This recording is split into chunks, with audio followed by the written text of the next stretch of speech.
Hi everyone, thanks for coming. This is Harvard Effective Altruism's last public talk of the semester. So for those of you who don't know, effective altruism is the idea that we should apply evidence and reason to try to do as much good in the world as possible. So we host talks on violence, effective charity, development economics, risks of synthetic biology, all sorts of cool stuff. We also have a semester-long fellowship program that meets once a week to talk about topics like this with professors, and we have a handful of other activities. So if that sounds cool to you, there is a comment card under your seat where you can check off what you're interested in. Actually, even if you're interested in nothing, please fill it out so we know. And the last thing is, so we're an undergraduate group. There's also a group for graduate students interested in effective altruism that's just getting started. So if you're a graduate student listening tonight and that sounds cool to you, please check that off on your comment card and someone will let you know more about that. So I'm going to hand things off to my co-president who will introduce tonight's speaker. Thanks, John. It is my great pleasure to introduce one of the leading intellectuals of our time. Professor Pinker is a cognitive scientist and linguist here at Harvard. He is the author of several popular science books, including The Language Instinct, How the Mind Works, and most recently, The Sense of Style, in which he elaborates on how to eliminate the foul smell of academic writing. Today, however, he will talk about the content of his penultimate book, the magnum opus, The Better Angels of Our Nature, which concerns the decline in violence. So please welcome Steven Pinker.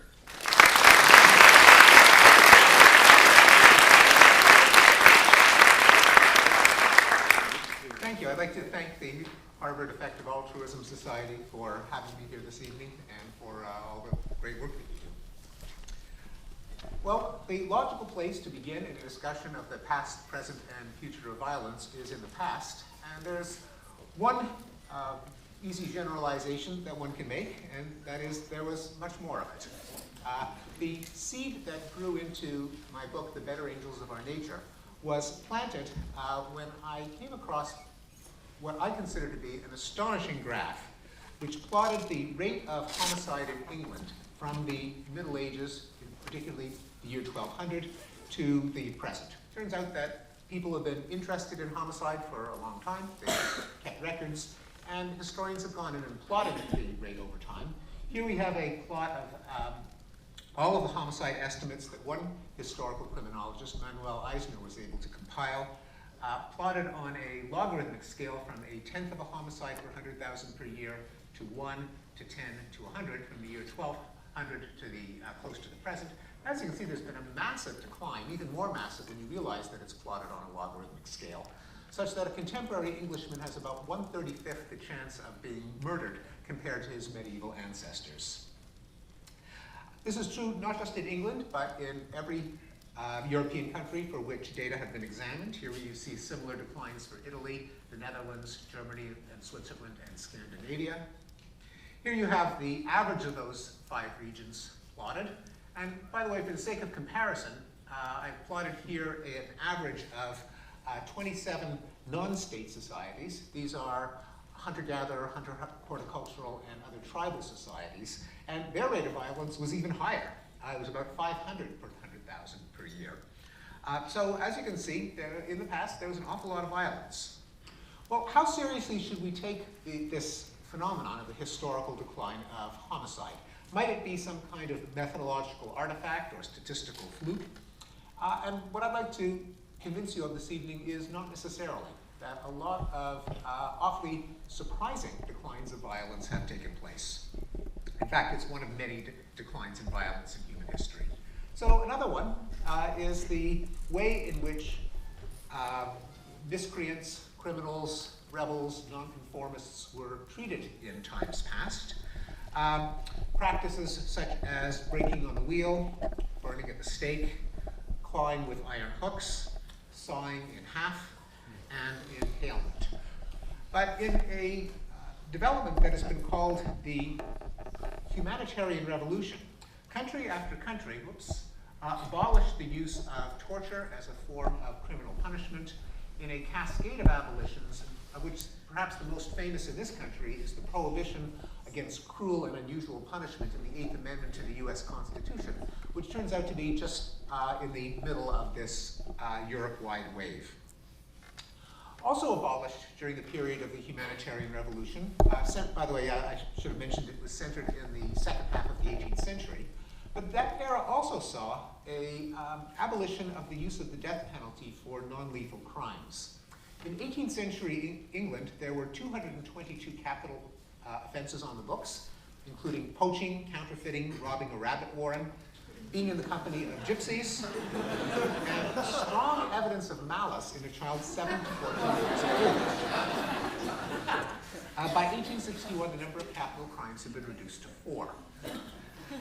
Now, of course, in most Western countries, the death penalty has been abolished for all crimes. Here we have a timeline from 1775 to the present, showing the number of European countries that have capital punishment on the books.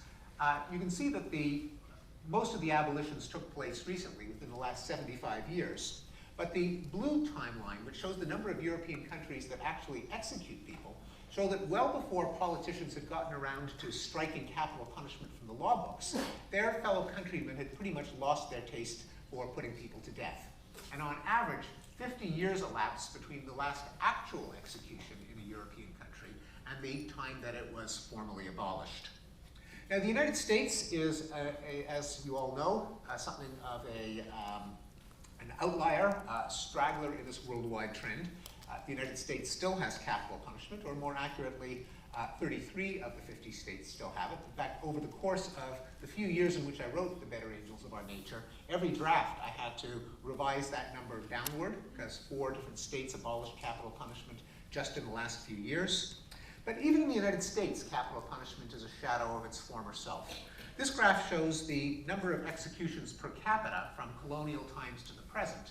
And as you can see, there's a drastic decline, which has continued over the last decade or so.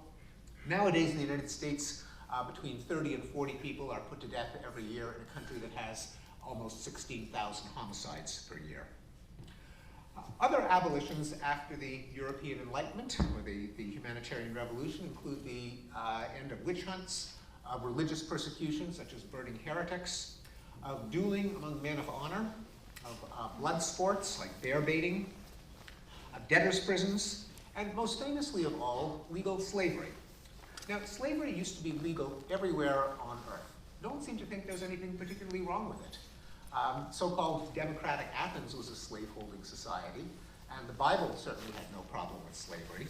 But then, beginning in the 18th century, there was a trickle of abolitions that eventually grew into a wave that engulfed the entire planet, so that in 1980, Mauritania became the last country on Earth to abolish slavery as a legal state-sanctioned institution.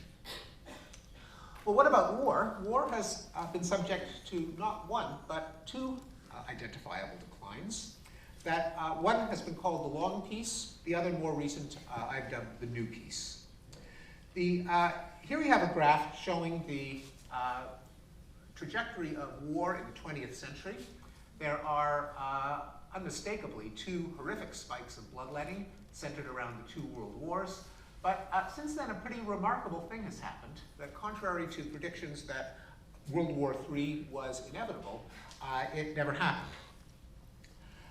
More generally, the phenomenon called the long peace refers to the historically remarkable development that since 1946, there's been an unusual decline of interstate war. That is, wars with a government on each side. In fact, the most interesting statistic from this period is 0. There were 0 wars between the United States and the Soviet Union during its existence, despite almost universal predictions that World War III, pitting the 2 superpowers against each other, was inevitable. No nuclear weapon has been used since Nagasaki. Again, contrary to every prediction when I was growing up that a nuclear war was just a matter of time. There have been no wars between any 2 great powers. These are countries that are big and bad enough to project military force outside their own borders. The last one was in 1953, the Korean War.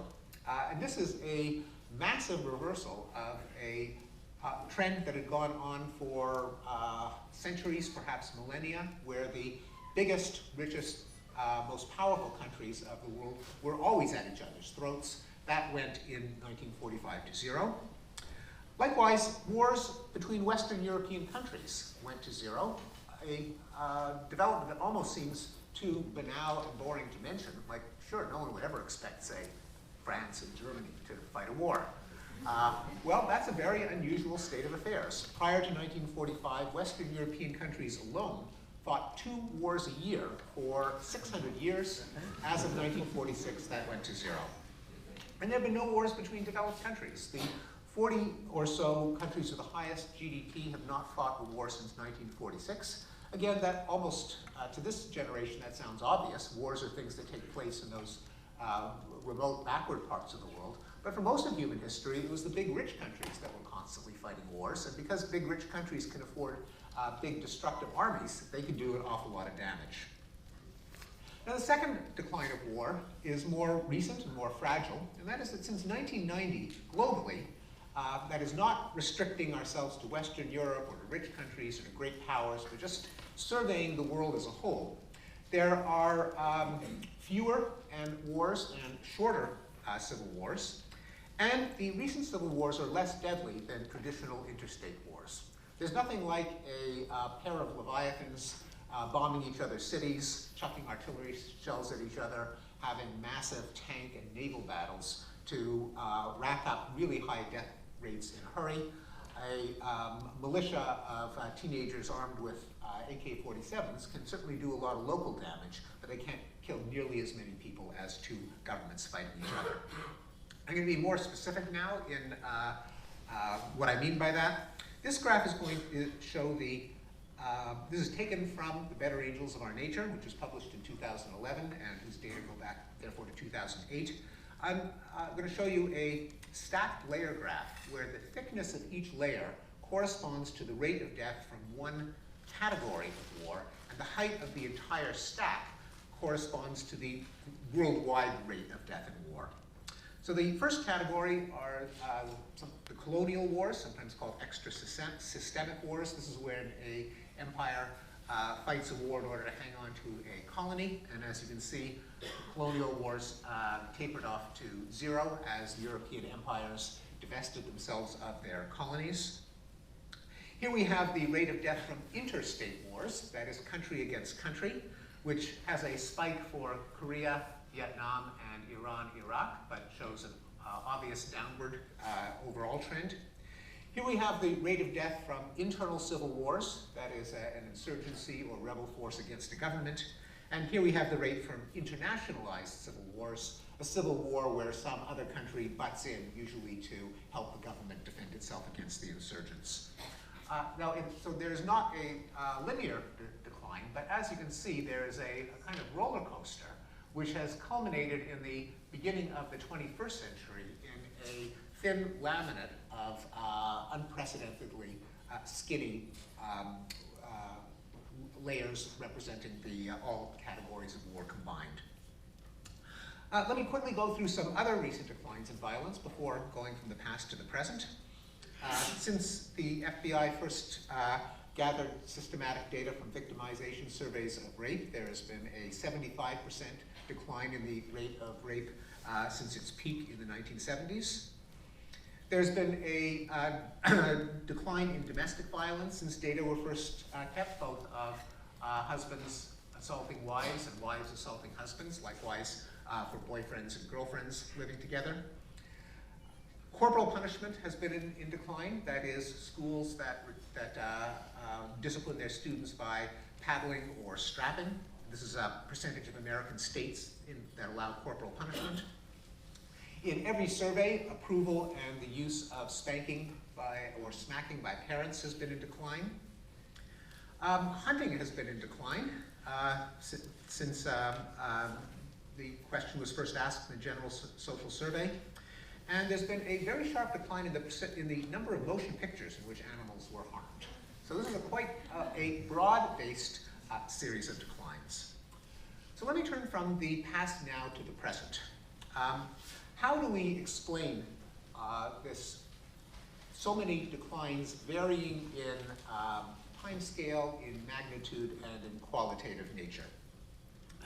Has human nature changed? are we biologically different from our ancestors? Have people literally lost their inclinations toward violence? Well, for a number of reasons, I think this is extremely unlikely. For one thing, many declines in violence are too recent to have been products of natural selection in the technical Darwinian sense of change in gene frequency over generations. So, pardon me, I left out the word recent here. The fact that since 1945, Germany has gone from the most bellicose nation in human history to the most pacifist. There have only been a couple of generations since 1945. Declines like the decline of lynching in the American South, I didn't show that graph, but it's in the book. The decline of rape, the decline of spousal abuse took place over a span of decades, not even one replacement of a generation by another. The 1990s homicide decline in the United States saw homicide rates fall by about 50% in just a decade. Since environmental changes were sufficient to cause these declines, simply because there haven't been enough generations for one set of alleles to replace another, at least as a matter of parsimony, the simplest explanation is that changes in the social and physical milieu can explain all the declines. Also, we still see violence in unpoliced zones of modern life. Little boys universally engage in rough and tumble play, including play fighting. In fact, the most violent age in the human lifespan is not between 15 and 30, but rather the age of 2, at which almost half of toddlers kick, bite, or hit. We don't count it as, those don't go into the crime statistics because a 2-year-old can't do much damage. But if 2-year-olds had guns, our understanding would be quite different. And grown-up little boys and little girls continue to take enormous enjoyment in vicarious violence, such as murder mysteries, Greek tragedies, Shakespearean dramas, video games, ice hockey, and movies starring a certain ex-governor of California. And then there are homicidal fantasies. A number of social psychologists have posed the following question to their subjects. Have you ever fantasized about killing someone? And the answers are interesting. About 15% of women and about a third of men frequently fantasize about killing people. And about 60% of women and 3/4 of men at least occasionally fantasize about killing people. What do these data tell us about human nature? They tell us that 25% of men are liars. A more likely possibility is that human nature is, and always has been, extraordinarily complex and has always comprised brain systems that incline us toward violence and brain systems that inhibit us from violence, what Abraham Lincoln called the better angels of our nature, which I stole as the title of my book. And that what's changed is that historical circumstances increasingly favor the violence-inhibiting systems. Now notice that I say brain systems, not brain system, because violence is not a coherent biological category, nor is nonviolence. Neither of them comes from a single motive or brain system. And a simple demonstration of that should be salient to anyone who has experience with cats. When a cat is planning to commit violence against a mouse or a cockroach or a squeak toy, then the behavior will be quite characteristic. The cat will hunch down, stare straight ahead in utter silence, and slowly stalk the victim, finally dispatching it with a quick pounce and a silent bite. But when one male cat encounters another one, at least if they have not been neutered, then you get quite a different suite of behavior of hissing and yowling and piloerection, and then it can be turn into a noisy, as we say, cat fight.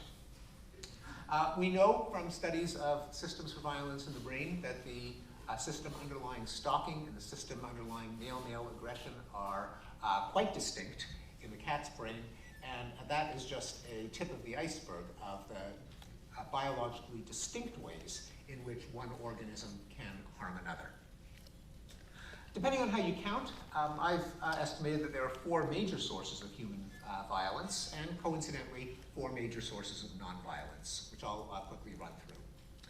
The most obvious system for violence is what neurobiologists sometimes call the rage circuit, which is a primitive response to pain, fear, and frustration. If you've ever sat down on your cat or caught its tail in a door, you're well familiar with the rage response. Its evolutionary function is obviously to neutralize an immediate threat, to intimidate or startle an enemy with a sudden outburst of noise and aggression. In mild forms, we also see it in humans in the form of computer repair known as percussive maintenance. In more extreme forms, we see it in violent outbursts in humans, which we have reason to believe involve homologous brain systems to the one that underlies the rage response in cats. And when it's seen in groups, the result can be violent rampages of the kind that are seen in pogroms and ethnic riots. Completely different is instrumental or exploitative violence, where violence is simply used as a tactic, as a means to an end. That is, you harm a human being that happens to be an obstacle on the path to something that you want. Examples include predation, plunder, conquest, rape, the elimination of rivals, and the preemptive removal of threats. And there, the underlying psychological systems are pretty much the same systems that we use to solve any problem. What simply has happened is that we don't attach any particular weight to the harm done to the obstacle that our intelligence seeks to remove. A third motive is dominance, where two animals or humans will engage in a confrontation to establish relative strength, and thereafter the weaker cedes the contested resource to the stronger. The standard explanation of why you have so many ritual displays of violent confrontation in the animal kingdom is that it allows both sides to avoid the costs of combat when their relative strength can be assessed by the contest or display. And if it's obvious who's going to win a fight, it is in the interest of both sides to back down and not incur the injury or risk of death of actually going through with the fight. But those confrontations themselves can get violent, particularly when the two sides are evenly matched. In individuals, we see this in the competition to climb the pecking order, as we say, and become alpha male. And in the verbal equivalent, the sport sometimes known as competitive distance urination. At the level of group, you can see a similar contest for dominance take the form of group against group competition of rivalries for ethnic, racial, national, or religious supremacy. Then there's revenge, the retaliation after harm, which is often accompanied by a sense that not only is this kind of violence justified, but it is mandatory. You should not let someone who has committed an infraction get away with it. They ought to be punished. It's morally the right thing to do.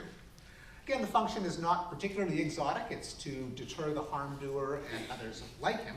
And examples include vendettas, blood feuds, rough justice, and cruel punishments. Let me just give a remark in connection with the prevalence of violent revenge. First is actually for all the motives. The first remark is that the motives for violence are what biologists call facultative adaptations. That is, they are sensitive to information coming in from the environment. This is very much in contrast to most people's folk understanding of violence, which is that it's a kind of a hydraulic urge, a homeostatic mechanism where you have to discharge a certain amount of violent energy periodically. That is very different from what I consider to be the modern biological understanding of violence as a particular tactic that is deployed in particular circumstances. So if you can compare a kind of hydraulic motive, one that has to be released periodically, the need for food, for water, for sleep, for sex, it has a very different dynamic than, say, the tendency to shiver. Now, shivering is clearly a biological reflex, but you could go the rest of your life without shivering if you just don't happen to be cold. It's not like the longer it's been since you've shivered, the greater an urge you have to shiver, until finally you can't hold it in any longer and you shiver just to get it out. The same is true of sexual jealousy. I think an argument could be made that that is a biological adaptation. But if your boyfriend or girlfriend never flirts with someone else, you could go the rest of your life without ever being jealous, to fall head over heels in love.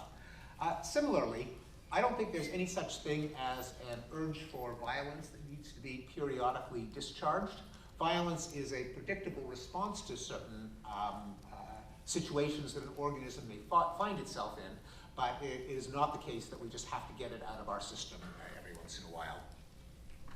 And in particular, rage, predation, dominance, and revenge, all four of them are also facultative. They can be triggered by certain environmental circumstances. They are not things that you have to get out of your system every once in a while. Well, all that sounds pretty depressing. What do we have on the other side? What are the better angels of our nature? Well, there's self-control, the ability to anticipate the consequences of behavior and inhibit violent impulses, to count to 10, to hold your horses. And there's a fair amount of research showing that this is a distinct system in the brain that is concentrated in parts of the prefrontal cortex, the frontal pole at the very tip of the frontal cortex, the orbital cortex above the eyeballs, dorsolateral prefrontal cortex, each of which involves slightly different aspects of self-control. There's empathy, particularly empathy in the form of sympathetic concern. Empathy turns out to be a word with a number of meanings corresponding to probably pretty different psychological systems. But the form of empathy that's relevant here is feeling concern for the well-being of another organism. The function of empathy is to bond mutualistic pairs or small groups like a mother and offspring, close kin, friends, and allies whose long-term interests are coupled. It's important to note that that empathy in humans is not an automatic reflex. There's been much publicity recently to the discovery of mirror neurons. These are neurons in a number of parts of the brain that respond either when the animal is executing an action or the animal sees another animal executing the same action. And that has led to, I think, a rather misleading idea that we can't help but put ourselves in the place of other people or animals, and that empathy is an automatic reflex. But in fact, studies of empathy have shown that it can be turned on or off by kinship, by similarity, by solidarity, and most of all by cuteness. It's very easy to feel sympathetic to a warm little fuzzy baby animal. It's not as easy to demonstrate empathy to a randomly selected other adult human. A third better angel is our moral sense, a set of norms and taboos that govern what you consider among the options for a decent person to do in public. Our norms and taboos can glom onto a variety of concerns. Loyalty to the tribe is moralized in many cultures. Deference to authority can be considered a moral norm. Safeguarding purity, such as in dietary laws or sexual practices. Enforcing fairness, preventing harm or providing care. Now, there is a lot of variation in what spheres of human concerns get moralized in a given culture.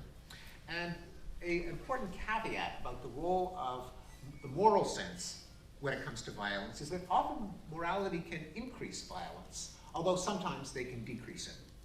In fact, a forthcoming book by the anthropologists Alan Fisk and Taj Rai have argued that most human violence is actually moralistic. It's not exploitative, it is not callous. People engage in violence because they think it is the morally correct thing to do. And I am at least sympathetic to that claim. It might go a little bit too far, but there's a lot of merit to it. And I made a similar argument in Better Angels. Many homicides consist of what criminologists call self-help justice. Self-help here does not refer to Oprah or women who love too much or chicken soup for the soul, but rather to vigilante justice, namely you feel that a harm was perpetrated usually against yourself, and so you right the scales of justice by retaliating. Suicidal rampage killings, religious and revolutionary wars, executions for victimless crimes. What's in it for the executioner? Torture of heretics, burning of witches, lynchings, imprisonment of homosexuals, honored killing of unchaste sisters and daughters, terrorist attacks, ideological genocides. In all of these, it is completely unclear what the perpetrator of violence gets out of it. He's not doing it for his own gain. Often he pays a cost to do it because he thinks it is the right thing to do. And I have little doubt that if somehow you were able to add up the victims of these moralistic forms of violence, they would outnumber the victims of amoral predation and exploitation. In the book I quote the comedian George Carlin, who said, if you ask me, motivation is overrated. If you show me some lazy prick who's sitting on a couch watching game shows, and I'll show you someone who isn't causing any fucking trouble. Well, I think this is a valuable generalization of the perpetration and avoidance of violence. So the bottom line for discussing the role of the moral sense in violence is that it's only when moral norms are centered on fairness, the prevention of harm, and the provision of care do they reduce violence. In most cases, the moral sense is actually more of a contributor to violence than a preventer of it. Finally, there's reason, just cognitive processes that allow us to engage in objective, detached analysis. Human cognition is an open-ended, combinatorial, generative system. That is, there are a number of core ideas or intuitions that the human brain can entertain, but it can multiply them out to a vast space of thinkable thoughts. And among them are thoughts that treat violence as a problem to be solved, just as we treat other scourges of the human condition, like disease or hunger, as problems to be solved. Okay, so finally, what circumstances can bring out our better angels? What changed over history? What forces stay our hands before we can commit acts of bloodshed? One possibility is that Thomas Hobbes got it right when he called for a Leviathan, a centralized state with a monopoly on the legitimate use of force. The reason that a government can be a violence reduction system is that if you got the Leviathan, the police, the court system, the government penalizing aggression, that can neutralize the incentive for an exploitative attack because your anticipated gains will, on average, be canceled out by the punishment meted out by the state. That, in turn, can have a reverberatory effect because not only are you disincentivized from attacking your neighbors, but you know that your neighbors are disincentivized from attacking you. And so that reduces the need to engage in preemptive attack, to wipe them out before they wipe you out. It reduces the need to adopt a macho, belligerent stance of deterrence to prove that you have the capacity to retaliate if you ever had to exercise it. And of course, it reduces the need to actually avenge a harm after the fact because you can outsource your revenge to the government. It also circumvents the self-serving biases that human beings are prone to. A great deal of research in social psychology has shown that in any human dispute, both sides sincerely believe that their opponent's attacks are unprovoked aggression out of the blue, and their own attacks are justified retaliation after the fact. Well, if you have two sides, both entranced by these self-serving delusions, you have the recipe for endless cycles of revenge and vendetta, as one side always thinks that there's been an even number of acts of violence, and so the scales of justice have been balanced. The other side thinks there's been an odd number, and so that there's an injustice that still has to be rectified. A second historical development that may have brought out our better angels is the theory of gentle commerce, the idea that whereas plunder is a zero-sum game, the victor's gain is the victim's loss, trade is a positive-sum game. one in which, as we say, everybody wins.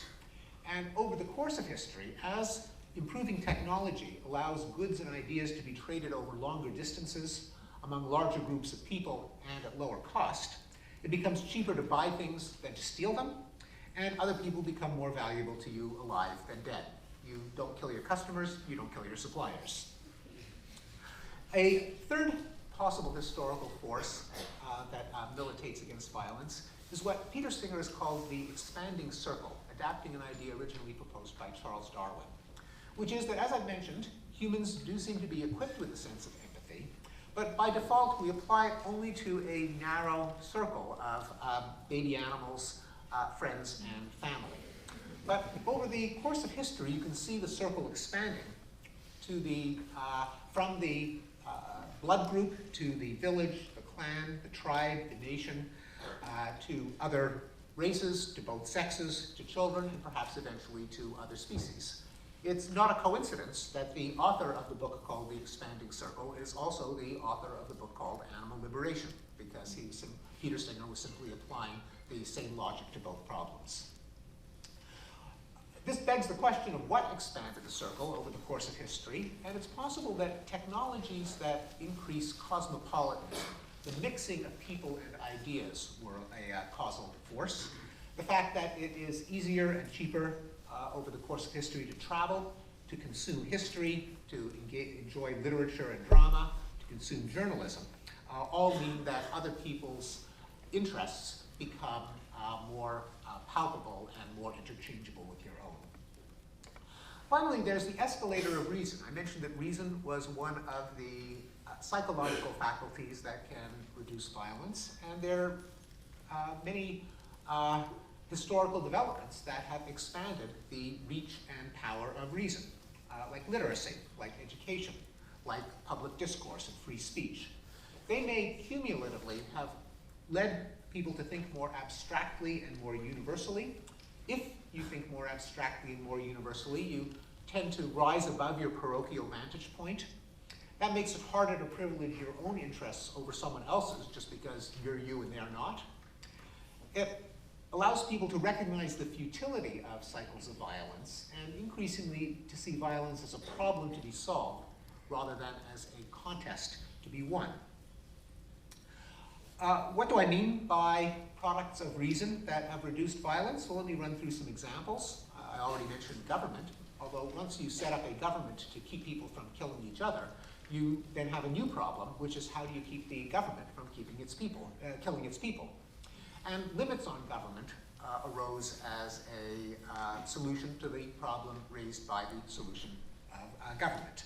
A democracy basically is a form of government where the power to prey on its own citizens is curtailed.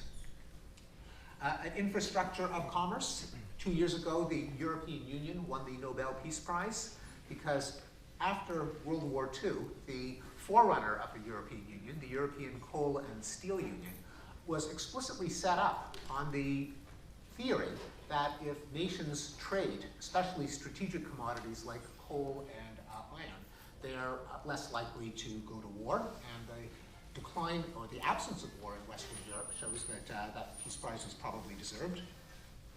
Measured responses to aggression, so Putin does something stupid, instead of declaring war, you impose sanctions, or you give him a dirty look at conferences. And that is true not just at the international level, but more, far more widespread at the individual level, so that instead of executing someone for stealing a cabbage, we give him a lesser degree of punishment. And of course that has, as well as the vague idea that morally this is proportional, it also has an eminently practical function. Namely, if you hang someone for stealing a cabbage, well, once they steal a cabbage, they may as well kill the grocer because they're going to get hanged either way, and that way the grocer can't turn them in. If you have a small fine for stealing a cabbage, then there's a strong incentive not to go any further and kill the grocer because much worse will happen. That is the kind of thinking originally from Cesare Beccaria, who in turn influenced Jeremy Bentham, of why proportional punishment, above and beyond its moral value, is just a sensible, rational thing to do. And nonviolence as an ideal, just trying to spread the meme that violence is not glorious or noble or manly, but rather is immature and disgusting and revolting, itself can perhaps proliferate and change the meme pool and ultimately social norms. It's also possible that institutions that were originally derived by reason, by eggheads sitting around a table and coming up with strategies to reduce violence, can then lower violence by a feedback cycle that influences some of our more visceral and primitive better angels, that you have less of a need to retaliate by pulling out a knife when someone disses you, if you think that the state and the police will prevent him from committing greater harm against you. So you don't have any need to have this hatred or culture of honor if you know that it's not your only protection against being exploited with impunity. Likewise, empathy, norms, and taboos can all increase as a result of long-term result of changes from the top down. Okay, finally, the future of violence. An obvious question upon hearing these claims and seeing these graphs is perhaps I just wrote the better angels at a fortuitously auspicious time. Maybe I just caught the curve at its lowest point before all hell breaks loose again, and that no generalization or prediction can be projected into the future. This is tempting to anyone who has read the news for the past year, because it does seem like events in Syria, Ukraine, Gaza, Mexico, the Islamic State would appear to have reversed the decline of violence. Or, as many editorialists and pundits have put it, is the world order falling apart? So let me give you a few updates since the completion of the Better Angels of Our Nature. So it was published in 2011, and the most recent complete year of data available to me was 2009. So I'm going to just show a bunch of graphs that I've thrown together with a red line that indicates when the books were closed on the data for the Better Angels of Our Nature. Well, here we have homicide. I mentioned the various homicide declines, and as you can see, it certainly did not go back up. It has not gone back up since 2009, but rather has continued to fall. This is true not just in the United States, but also in Canada. England and Wales, there's just been some random wiggles, but certainly has not gone anywhere close to its previous peak. In fact, if it's a touchy business to try to estimate global rates of homicide, because the data are so crummy in so many countries, particularly in sub-Saharan Africa. But the World Health Organization does its best to estimate the global rates of homicide. And as you can see, every one of their estimates has been lower than the preceding one. Mexico has been in the news a lot because of drug and gang-related violence in certain parts of the country, particularly Ciudad Juarez. And it is true that there was a conspicuous increase in rates of homicide in Mexico from 2007 to 2011, although that has started to come down. But even more important, it's crucial to keep even the high rate of homicide in Mexico in perspective. I recently received from a Mexican colleague a longer-term time series showing rates of homicide in Mexico since 1930.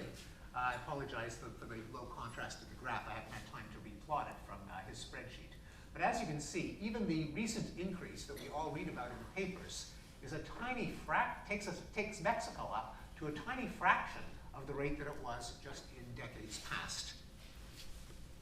Violence against women is very much in the news, including campus rape. But in fact, the rate of rape, as I mentioned, has been downhill since its peak, and has continued to decline in the last few years. Intimate partner violence, that is what used to be called wife beating or domestic violence or spousal abuse. This graph from David Finkelhor at the University of New Hampshire shows that has continued its slide since its data were first recorded in the early 1990s.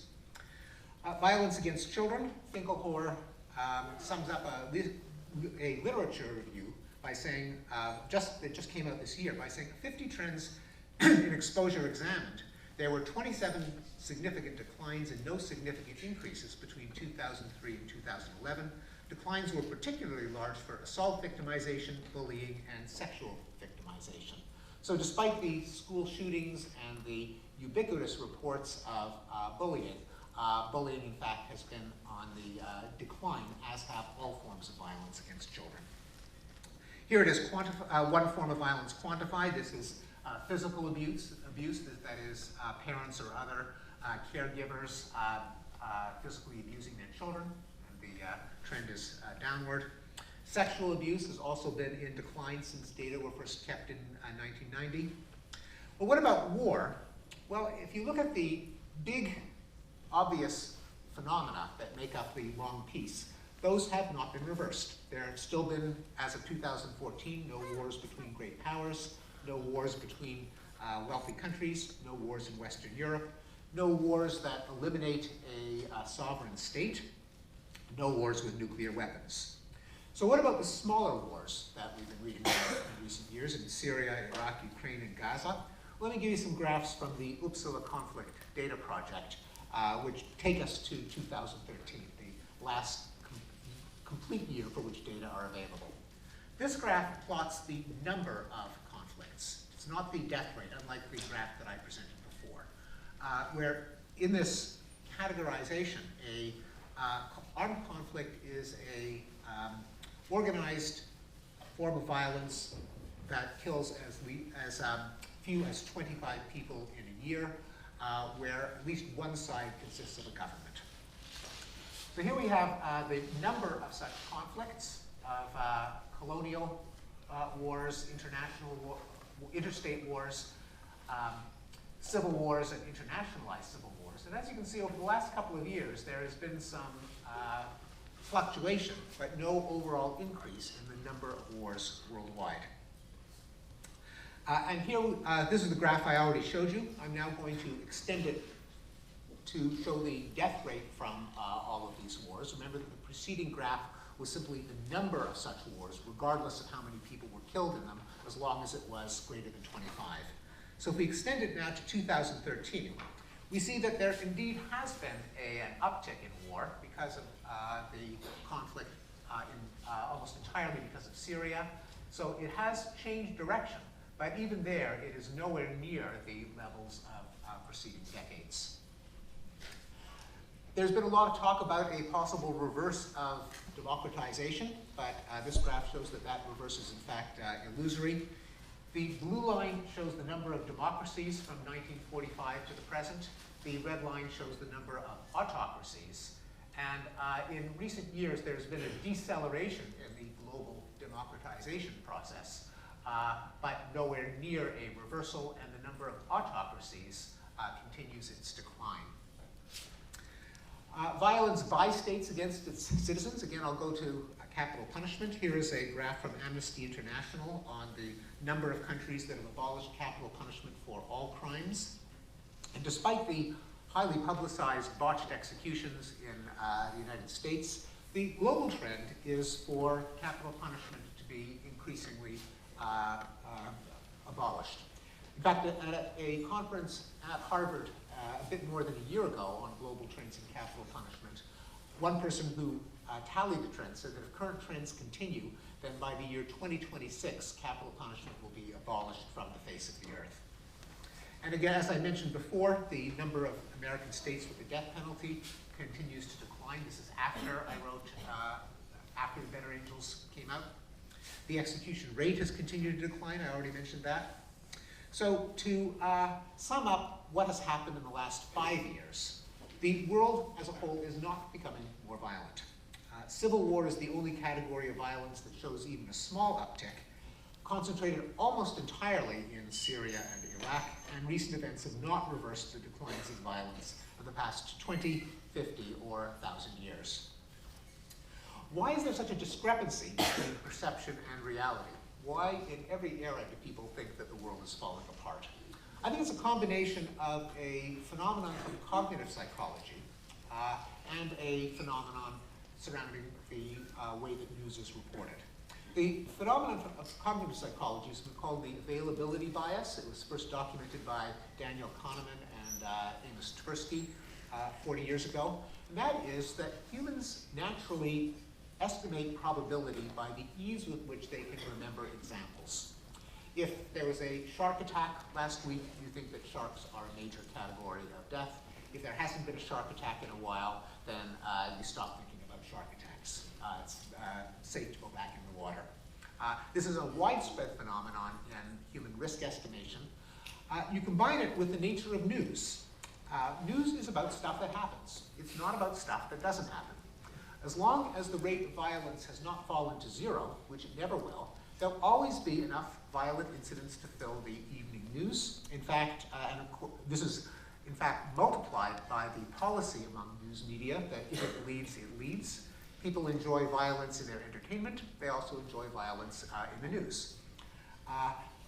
Moreover, we're better at reporting news because several billion of us have gadgets like this, where all of us can take color movie footage in real time and beam it to the World Wide Web in real time, something that was not possible even 10 years ago.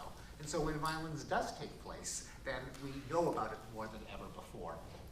You combine these two, and you get people always convinced that violence is on the increase. It's only by looking at worldwide data that you have any idea as to whether rates of violence have increased, decreased, or stayed the same. And as I've argued, the data show that it's decreased. Finally, what about predictions? Will these trends, which have not reversed except for civil war in Syria, continue? Well, as James Q. Wilson, who used to teach at Harvard, liked to say, social scientists should never try to predict the future. We have enough trouble predicting the past. But many people have encouraged me to do something that I did not do in the Better Angels of Our Nature, which is to go out on a limb and make my own best guesses as to what's going to happen from now on. And so I'm going to share with you now some reflections of mine that have occurred to me since the book was published. There are some forms of violence that once they're abolished, they tend to stay abolished. Not 100% of the time, but pretty much as a historical trend. So human sacrifice. All ancient civilizations committed human sacrifice. They would murder an innocent victim to placate an angry god. If the gods demand a certain amount of human suffering periodically, better to be proactive about it, give them their blood with a victim that we choose instead of taking our chances that it will be us. But civilization after civilization abolished human sacrifice. The ancient Hebrews were very proud of the fact that they were so much more advanced than their contemporaries because they no longer murdered their children to placate an angry god. Abraham came close, but that story was kind of a pivotal moment that he didn't actually go through with it. That's probably not something we have to worry about recurring on a large scale. Chances are we're not going to go back to throwing virgins into volcanoes.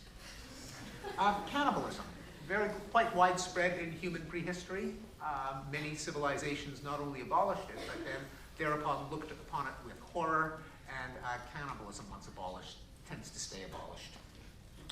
Legal slavery, there is of course human trafficking, but it is nowhere near the scale of what happened when slavery was a major global industry and there were slave auctions in every major city, and no country in the 20th century that abolished slavery has reintroduced it.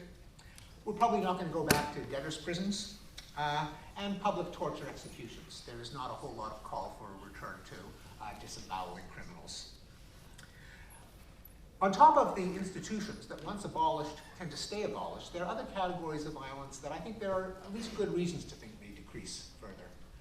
Homicide and other violent crimes within effective states. People like the fact that they don't have to worry about walking in the street as much as they did in the 60s, 70s, and 80s. And unlike those decades in which it was just assumed that violence was an intractable an ineradicable feature of modern cities, we now know that that isn't true, and people have gotten used to it, and I don't doubt that they will tolerate a reversal. Is anyone familiar with the expression, the combat zone? Yes, very few hands, and that tells a story, and at least one of them, like me, has gray hair.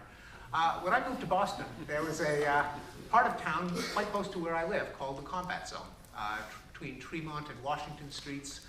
So called because you'd be taking your life into your hands if you set foot there. In fact, the week that I arrived at Harvard, a Harvard undergraduate was stabbed to death in the Combat Zone. Andrew Puopolo, there's a plaque in his memory in the North End. That was my greeting to Boston. But the Boston violence rate has gone way down, and people are unlikely to let it go back or soar back up.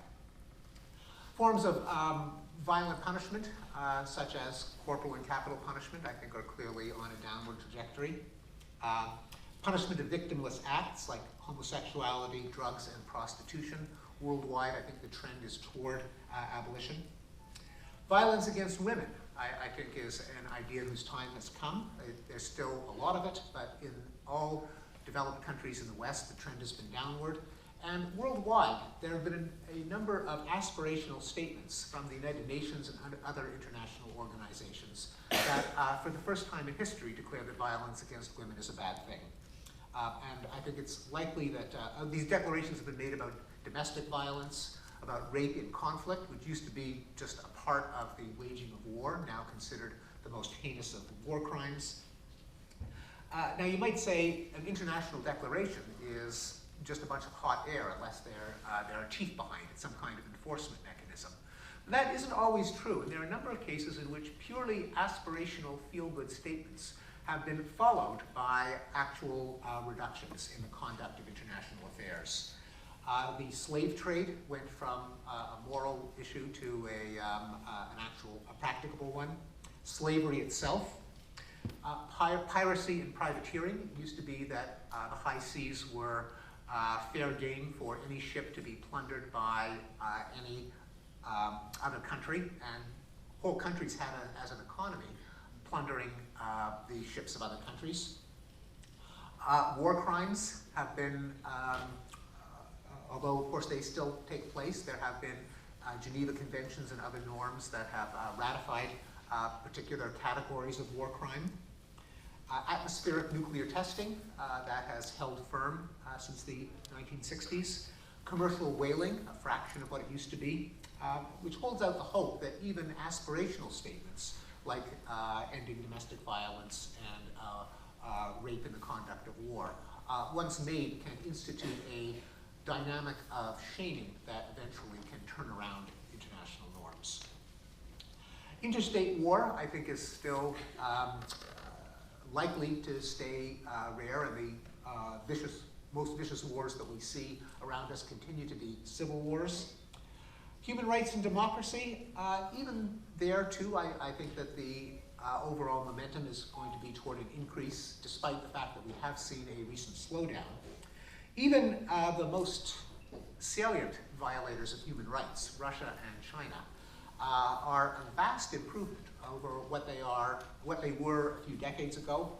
As repressive and ugly as China is today, it doesn't come anywhere close to the levels of genocide and repression of Maoist China. Likewise, Putin is a vile figure, but he's no Stalin. On the other hand, there are some categories of violence which may not decrease anytime soon, I'd be willing to guess. Civil wars and other violent insurrections. Unlike interstate wars, where there are only 180 or so players, if they all agree not to wage war on each other, it's kind of a done deal. But there is no end to the possibility of a group of underemployed men forming the Popular Front for the Liberation of Whatever. With the global availability of arms, nothing is going to prevent them from starting civil wars here and there. I have to mention, though, I can't help it, I've got to put in a little optimistic note, that in a remarkable study by Erica Chenoweth and Maria Stephan, they tallied the number of regime changes that were implemented by violent civil resistance or Gandhian nonviolent resistance, and found that there was a 2-to-1 advantage over the nonviolent forms of civil resistance in causing regime change, a trend that has been increasing. And so even civil wars might eventually be recognized as a not terribly effective tactic. Human rights in many Islamic countries, it's not necessarily a pretty sight, but their democracies haven't settled in too well. There's still widespread repression of women and gay people. On the other hand, again, I'll inject a tiny grain of optimism that what may seem like entrenched permanent practices may not be, and that a global trend which sweeps over the world can eventually pull along the stragglers. And slavery may be an instructive example. Slavery, the first abolitions were by the countries of Northern and Western Europe. Then the northern states abolished slavery, then the southern states, then Latin America. And I mentioned Mauritania was the last country to abolish slavery. Prior to that, Yemen and Saudi Arabia abolished it only in the 1960s. So it did take a while for some of the Islamic countries to get with the program and abolish slavery. But they did it. It happened, and it eventually became a worldwide phenomenon.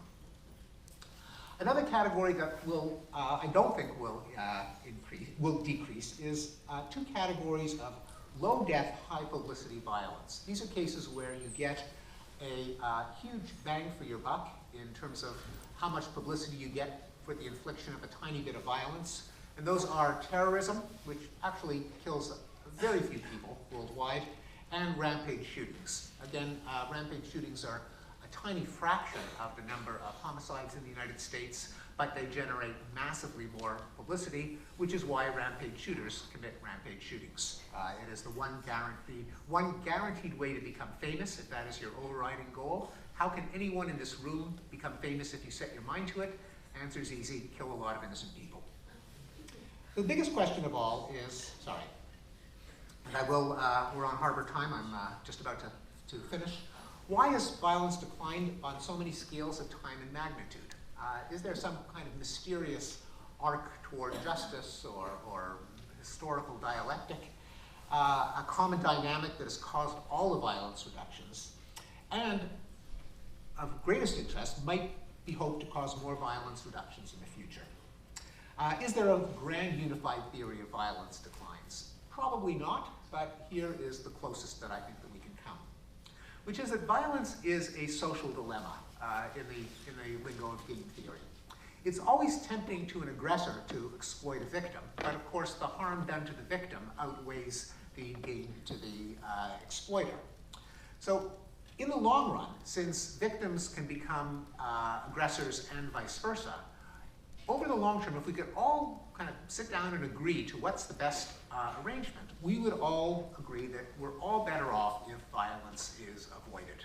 It might give us a short-term gain, but then it's not so pretty if we're at the opposite end of the sword. So the dilemma is, how do you get the other guy to refrain from violence at the same time as you do? Because if you beat your swords into plowshares, but the other guy keeps his swords as swords, then you could find yourself in big trouble. I think it's not unrealistic to think that over the course of history, human experience and human ingenuity have gradually chipped away at this problem, just like we've dealt with other scourges of the human condition, like pestilence and hunger. And the common denominator beneath all the violence reduction measures is that they all increase the material, emotional, or cognitive incentives of all parties to avoid violence simultaneously. So violence reduction may be like other kinds of technological progress, not linear or inexorable, but at least highly likely over the long run. So to sum up, violence in the past can be summed up by noting that many forms of violence used to be more common than they are now. Violence present, human nature continues to include brain systems that can cause violent behavior, such as rage, predation, moralistic violence, but also brain systems that can reduce violence, in particular self-control, empathy, norms of behavior, and reason. Violence reduction has consisted of the products of human ingenuity feeding back on norms of self-control and empathy. Violence future, with the exception of the death rates from Islamic civil wars, violence has continued to decline since scholars first called attention to the declines. This progress may continue in some areas: violent crime in states, war between states, human rights protections. It'll be harder to reduce it in others, such as civil wars, rampage killings, and terrorism. Finally, overall, there is, I would argue, a strong realistic, non-romantic case for the possibility of future violence reduction. This is not ruled out by a jaundiced view of human nature, and my view, I would submit, is as jaundiced as anyone's, but rather is supported by real and irreversible declines in violence in the past, and it's consistent with other forms of reason-driven progress, and perhaps that's a fitting way to end an address to the Harvard Society for Effective Altruism. Thank you very much.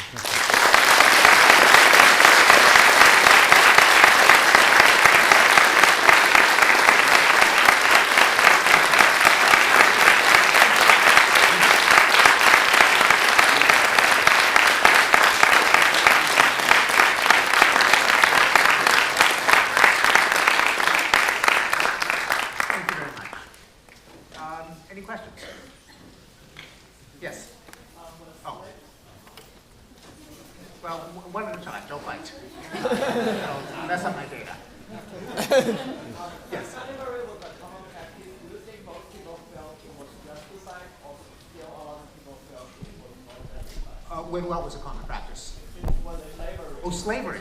Oh, it was often thought to be a justified practice. That is, that there were certain races or classes of people who were created to be slaves or evolved to be slaves.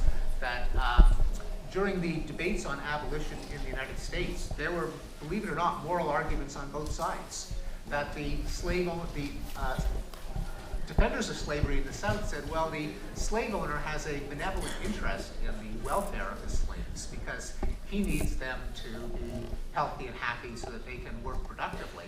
And he will exert a kind of benevolent paternalism toward them, whereas if you let them fend for themselves, then they would scratch out a hard-scrabble existence as subsistence farmers, so they're actually better off being slaves.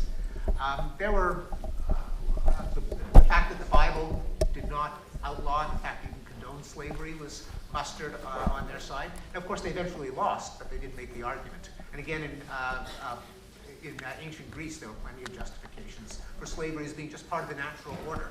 Some people were just created to be slaves, and society worked best if they carried out their assigned role.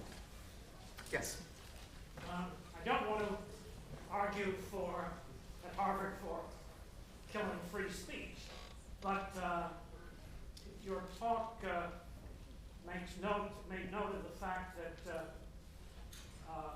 terrorists and rampage killers delight in the publicity.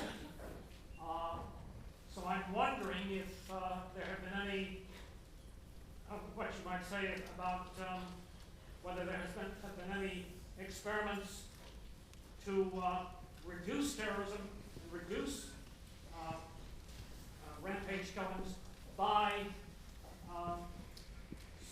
greatly suppressing the news so they don't get the publicity value. Yeah, not that I know of, and I, as a free speech advocate, wouldn't want the government to police newspapers and TV stations and internet sites. Although I do think, and I don't know of any experiments where it has actually been tried as an intervention. What would happen if a guy who shot up 5 people got the same amount of publicity as 5 other homicides that took place in bars and other out-of-the-way places? I do think it is a matter of journalistic responsibility to not give so much publicity to rampage killings, to have the amount of news coverage be more proportional to the human damage. And of course, it shouldn't be censored. If it happens, it should be reported. But the fact that after a rampage shooting, you've got full-page portraits of the killer in his final pre-suicide manifesto, often decked out in some kind of combat gear in a defiant pose. His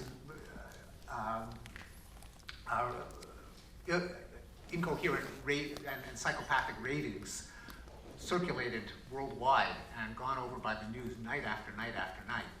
You know, I do think it's bad journalism, partly because it does encourage the next one, and partly because it gives people a misleading picture of the world. Very few people are killed in rampage shootings compared to every other category of violence. The same can be said of terrorism. I think a number of commentators pointed out that the massive amount of attention given to 9/11 and other terrorist attacks were rarely mentioned, compared the number of deaths to other categories of death, including violent deaths, and rarely compared the number of deaths that were caused by some anti-terrorist measures compared to the number that are actually caused by terrorism. So the news is vastly innumerate, and it's not a matter of censorship to just, I think, hold them to the standard of having news reporting that is more proportional to the actual course of events. And that would have to spread more as a norm than as a government measure. Yes? So I'm interested if you can give a prediction on violence toward non-human animals in the future. Violence toward non-human animals? Yeah, I mean, it's clear what the direction is, at least in that state after state has passed measures that safeguard the well-being of animals in agriculture. There was a massive change in the 1980s in the treatment of animals in research labs. There's been a huge change in the way animals are treated in entertainment. That is has to be balanced against the another trend, which is to provide cheap meat to poorer people. And so the sheer number of animals that will be raised and slaughtered is likely to continue to increase for a while, although the way they're treated, at least in the developed world, I suspect will probably continue to increase. Yes? I was wondering what your thoughts are on desperation as a motive for violence. Desperation? Yeah, for instance, when a father commits murder-suicide with his children, that doesn't really fit any of the motives such as rage or revenge that you described. So yes, so there is a category of, say, mothers committing suicide and taking their children with them. And those, it's a fairly small category in terms of the number of people affected. Generally, those fall into two categories. One of them are mothers who are mentally ill, I mean, kind of delusional, sometimes schizophrenic.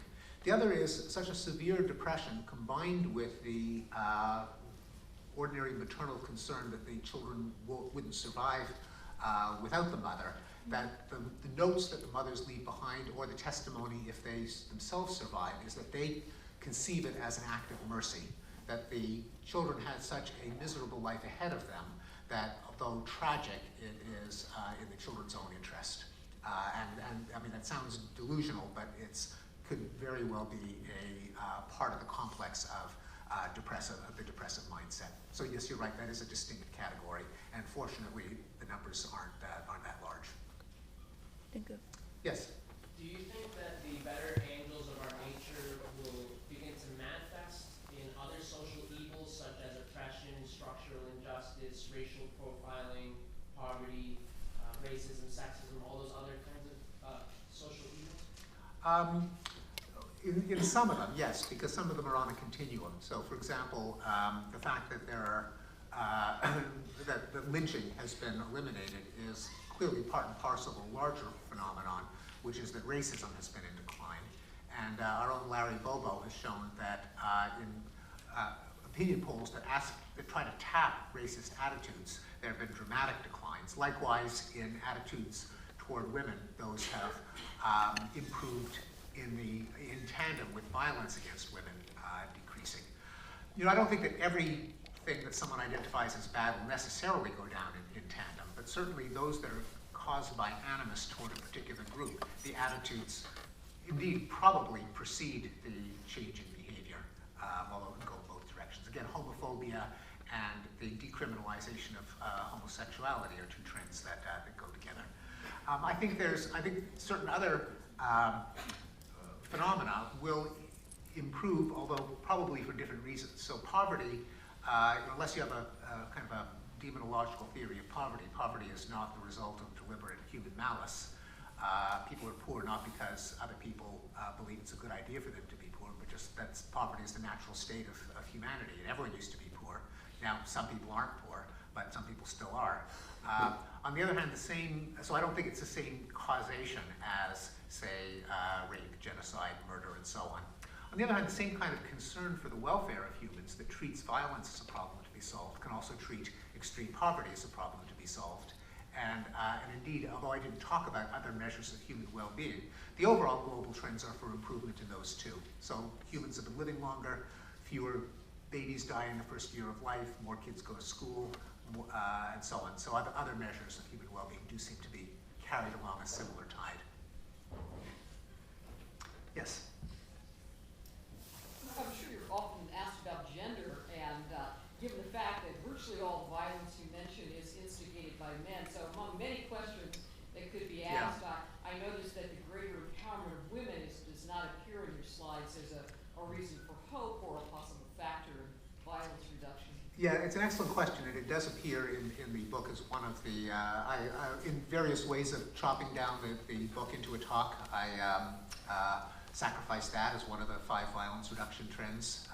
But yes, indeed it is. And the greater empowerment of women cross-culturally correlates with lower rates of violence, and probably historically as well. And not in all categories of violence, but in a number, the ones especially that are fueled by contests of dominance.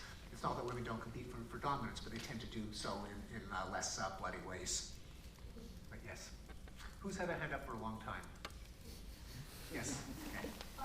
So it seemed as though from your graphs on the history of violence that you focus primarily on Western countries. Is there a reason that other parts of the world weren't included in those statistics? Well, they are for global rates of war, certainly. So those are global. For many kinds of violence, it's Western countries that have the best data. So, for example, trying to estimate changes in rates of homicide over time for, say, sub-Saharan Africa is almost entirely guesstimates. And so we just can't plot year-by-year trends. Likewise, for things that depend on public opinion polls, like do you spank your children, those just haven't been done in many parts of the world. But many of the trends, especially those in war, are worldwide. They're by no means restricted to the West. In fact, some of the most dramatic turnarounds are in areas like East Asia, which hasn't had a major war or even a minor war really in 25 years. Latin America used to have lots of wars. There were 2 Central American countries that went to war over a soccer game. That doesn't happen anymore. And the number of wars in sub-Saharan Africa has gone down as well, as has the number of people killed in wars. Likewise, the graphs for democracy were global. I showed one graph for global homicide, which shows a decline, although there have got to be pretty big error bars around that.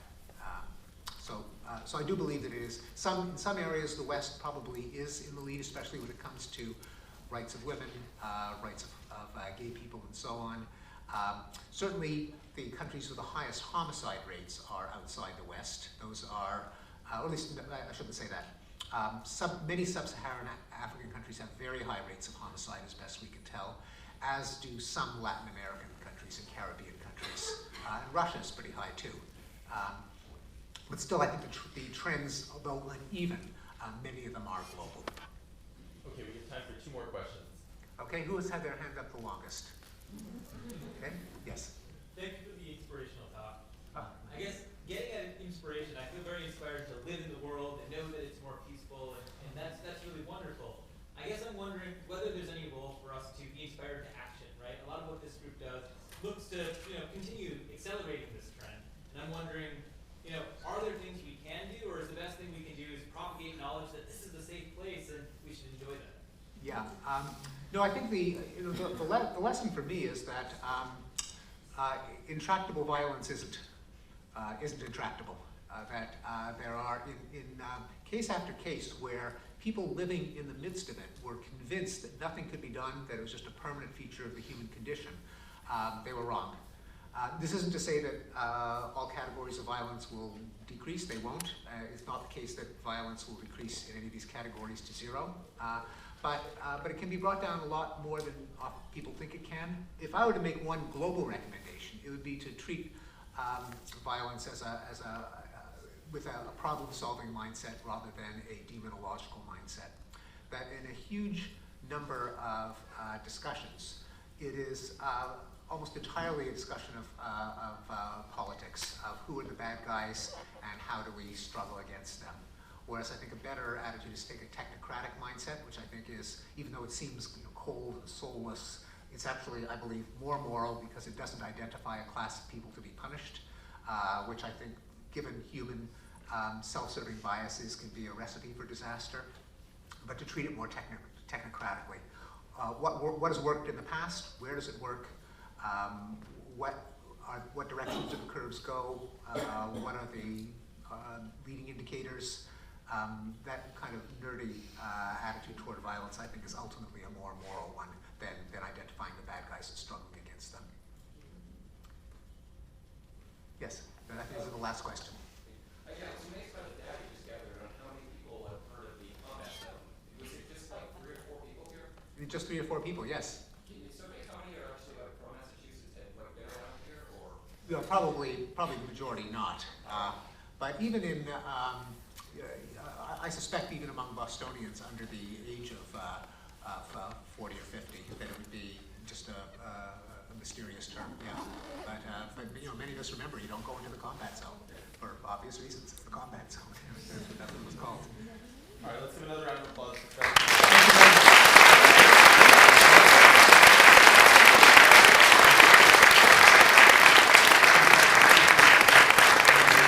Please fill out your feedback forms. You can put them on the table in the back. Thank you. Okay, if you didn't hear this, please fill out the feedback forms. And if you're interested in these technocratic and nerdy ways of improving the world, consider joining Harvard Effective Altruism.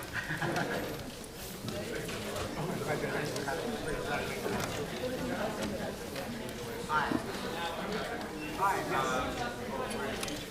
Oh, thanks.